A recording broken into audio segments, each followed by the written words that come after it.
Okay, today we're going to talk about Frank Gehry, one of my favorite architects. If you've seen any of the buildings he's designed, like the Dancing House in Prague, you'll know why. It's a wonderful, colorful building near the river. Many tourists go to see it. But today, we'll consider Frank Gehry's work not as tourists, but as architects. It's understood that architecture is both the science and the art of designing buildings.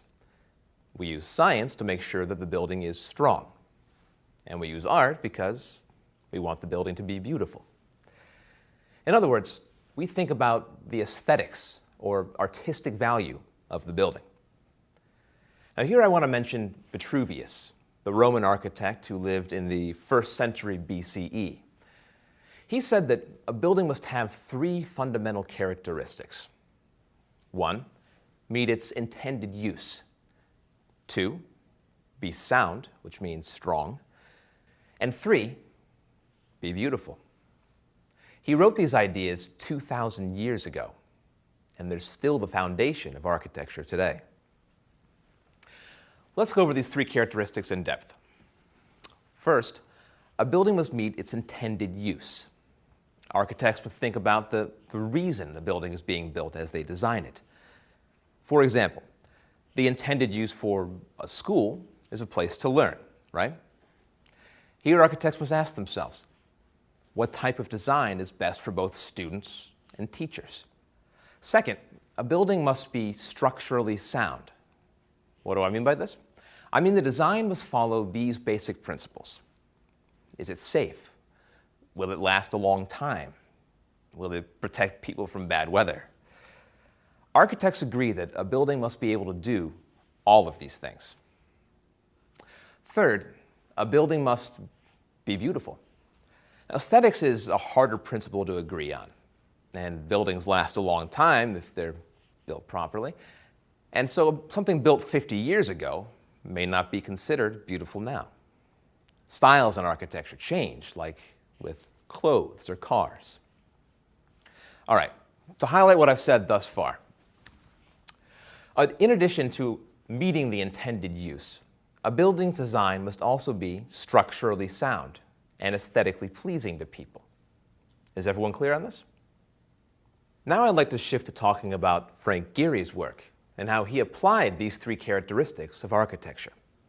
Have any of you seen his buildings, like the Walt Disney Concert Hall in Los Angeles or the Fish Dance Restaurant in Kobe, Japan? It looks like a gigantic fish. I see a few hands, great. Then you'll know what I mean when I say his style is very distinct. He was an architectural pioneer who wasn't afraid to try new ideas. His designs are exciting and inspirational because they push us to explore the possibilities. Specifically, how can we describe his style? I can think of 3 words: resourceful, playful, and innovative.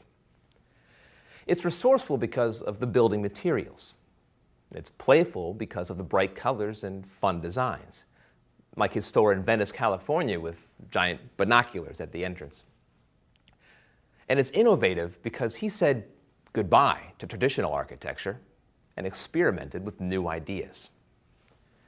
Now let's look at these 3 descriptions one at a time. Resourceful. In the 1970s, Gehry started utilizing simple building materials in his designs, like sheet metal and plywood.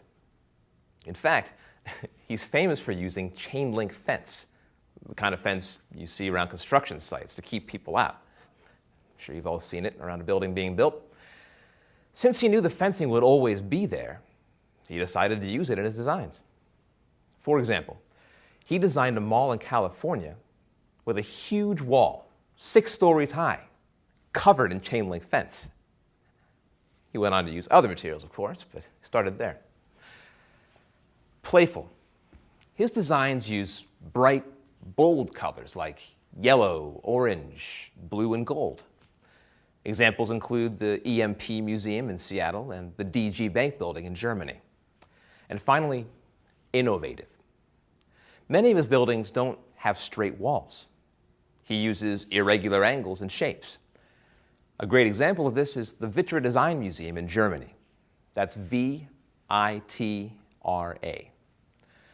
The building looks like it could fall down, to be honest.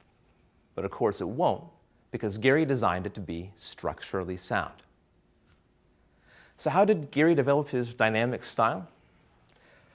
Up until the early 1970s, he did traditional architecture.